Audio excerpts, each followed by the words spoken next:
Hello, my friends. Hello, and welcome once again to Stately Vaughan Manor, where Roger and I have returned to talk about Canon. We're going to talk about Canon today, and whether we should even care about it. How important is Canon anyway? At least when it comes to literature, at least when it comes to books. How important is it? Usually, nowadays, when I hear about Canon, I'm usually hearing about Star Wars or Star Trek, or occasionally comic books where canon is just a mess. I mean, who knows when it comes to comic books, but when it comes to books, how important is it? I would argue that it's pretty important. Very important, in fact, at least if you care about the books and the characters in question. When an author creates a world in his fiction and characters to inhabit that world, those stories that author is writing, those are canon as far as as far as those stories and those characters are concerned. But sometimes an author will write stories and create characters that are enormously popular. So popular, in fact, that they eclipse the author who writes these stories and creates these characters.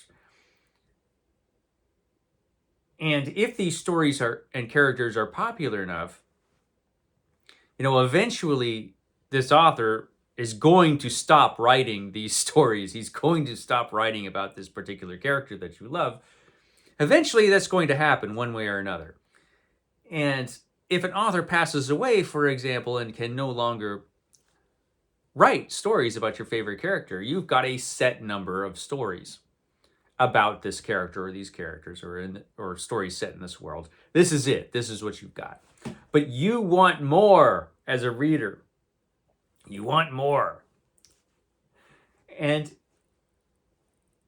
the issue of canon only shows up, really, as an issue if somebody else starts writing stories about this character or in this world, which will happen almost inevitably when you have creations and characters that are very popular.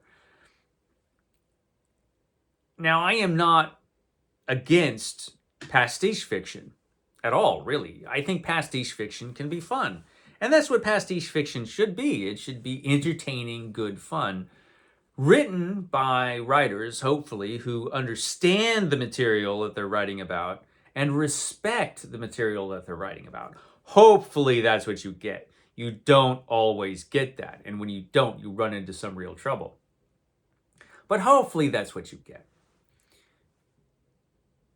But no matter what these stories are that these pastiche writers are writing, what they're writing is never canon, really.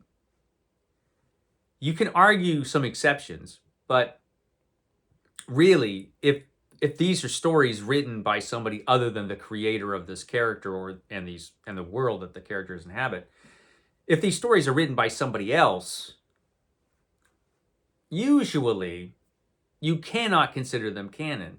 There are, I guess you could say there are some exceptions, but it depends. And we can use as an example, I guess, Star Trek and Star Wars, other media, where we have more than one author or more than one person who's creating this thing. You could look at Star Trek, for example. We had one person who came up with the idea, Gene Roddenberry, but he wasn't the only person who created Star Trek. Star Trek was created by a whole bunch of people, all working together to make this television show. And eventually it became many television shows. And what happened in those television shows, they at least made an attempt during the first few series to be consistent. They couldn't always manage it, but they at least tried. With newer Star Trek, you can see that they don't really care about the established canon as it was established in the older series. They just don't care, and they just are doing whatever the hell they want. And Spock is now a romantic hero, and it's just nonsense.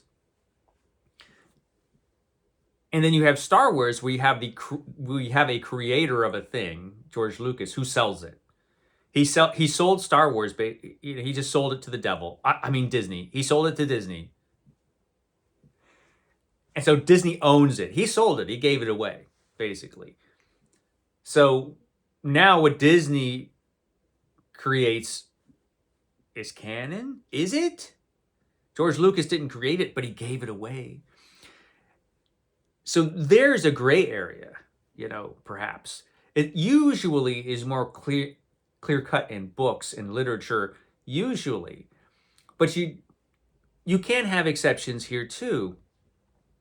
And you kind of have to decide for yourself what is canon or not. Let's say George R.R. Martin, who wrote A Song of Ice and Fire, that series, and he's never going to finish it. He just isn't. At least he's not going to finish it the way he originally planned to finish it.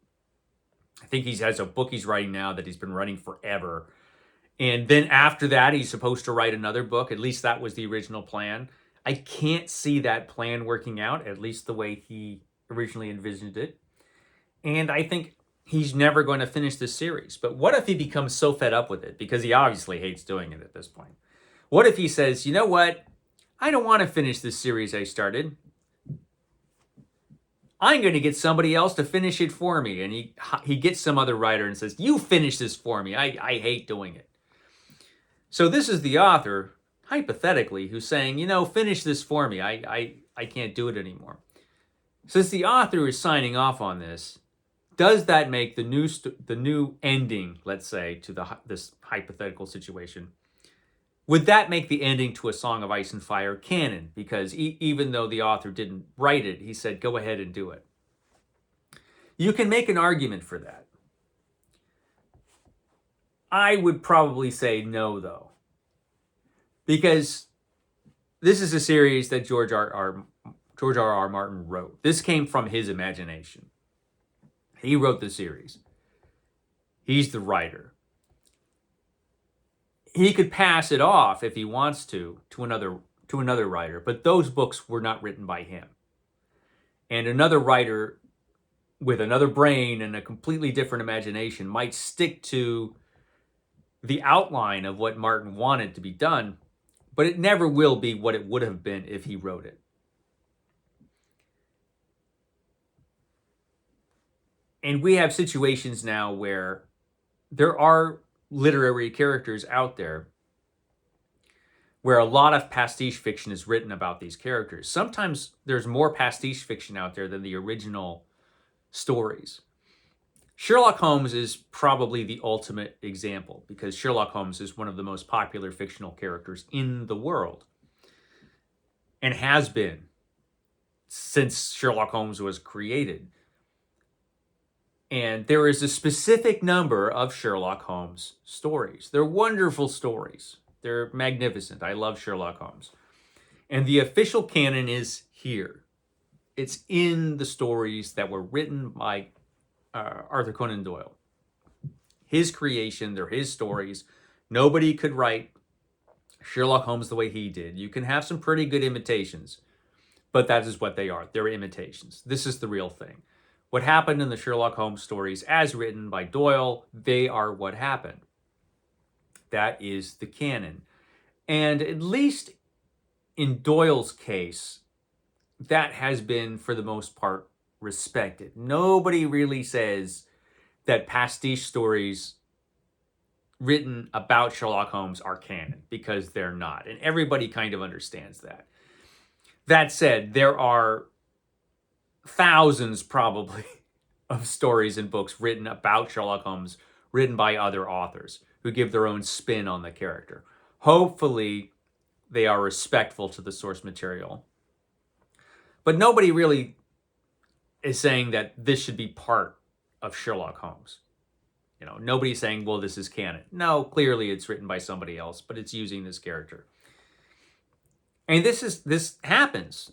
Sherlock Holmes is a very clear example of this. But in other cases, it can go wrong. It went wrong with Conan the Barbarian by Robert E. Howard, my favorite writer, when L. Sprague de Camp got a hold of the character, and in the paperback editions that originally came out in the 1960s, when de Camp took these original stories about Conan by Robert E. Howard, edited some of the stories, changed some things, tinkered around, and worse, added his own stories. And he hired Lynn Carter to come in and add his own stories so that they could have a longer set of books for Conan, and L. Sprague de Camp could make more money.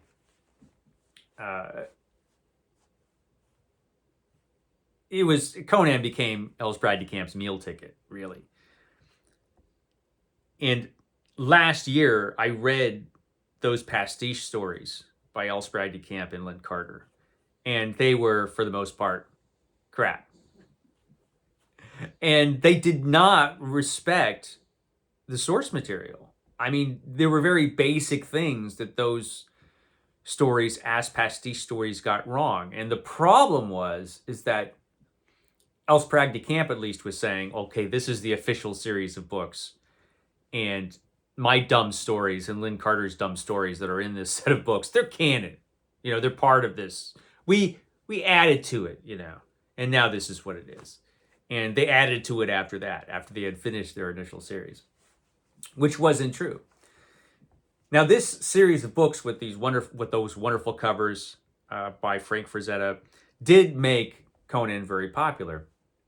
But I would argue Conan would have been just as popular if he had come out with a set of stories of Conan, the original Conan stories by Robert E. Howard. You could have had a set of 5 paperbacks, say, and 5 or 6, with really wonderful covers by Frazetta, and those books would have made Conan enormously popular because the good stories in that set of books were all written by Robert E. Howard.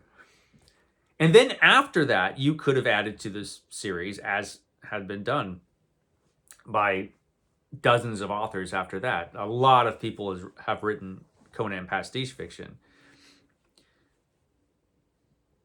This did become a problem later on because there was a period in the 90s where the original Robert E. Howard stories went out of print, but there were still pastiche writers writing pastiche stories about Conan.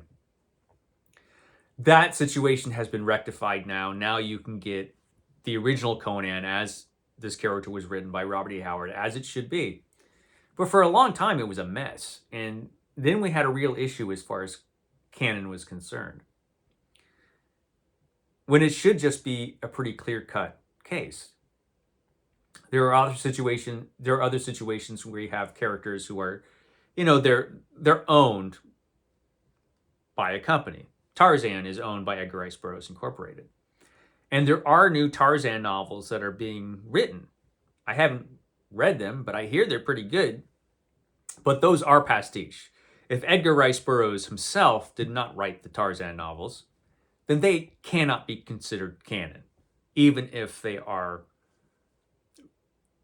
written and published by Edgar Rice Burroughs Incorporated, who owns the character name Tarzan. They still weren't written by Edgar Rice Burroughs. They're written by other people, which is fine, but they're not canon.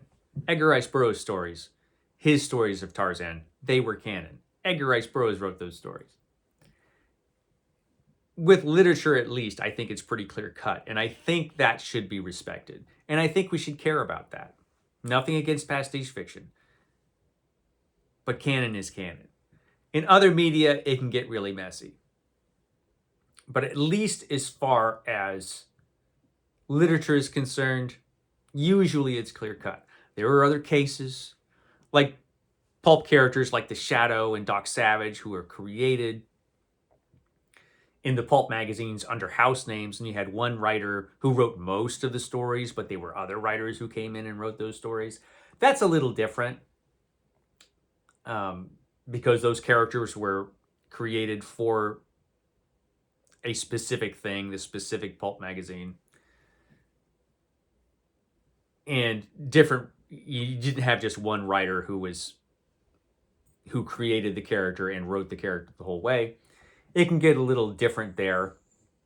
But for the most part, if you have a writer who's sitting down and creates a story and creates a character and creates a world, that's canon, you know? And that always will be. No matter what anybody else ever does to Lord of the Rings, heaven help us, someday that might happen where you go to a bookstore and there's, hey, look, it's the new Lord of the Rings novel written by James Patterson or somebody. This is a horrific situation which could someday happen. I could see that happening one day. No matter how crappy that book is, Lord of the Rings is still Lord of the Rings. The Sherlock Holmes stories are still what they are. No matter what anybody else does, they are canon. And I'll shut up now because I've been talking for 15 minutes. Okay, guys, I will catch you next time.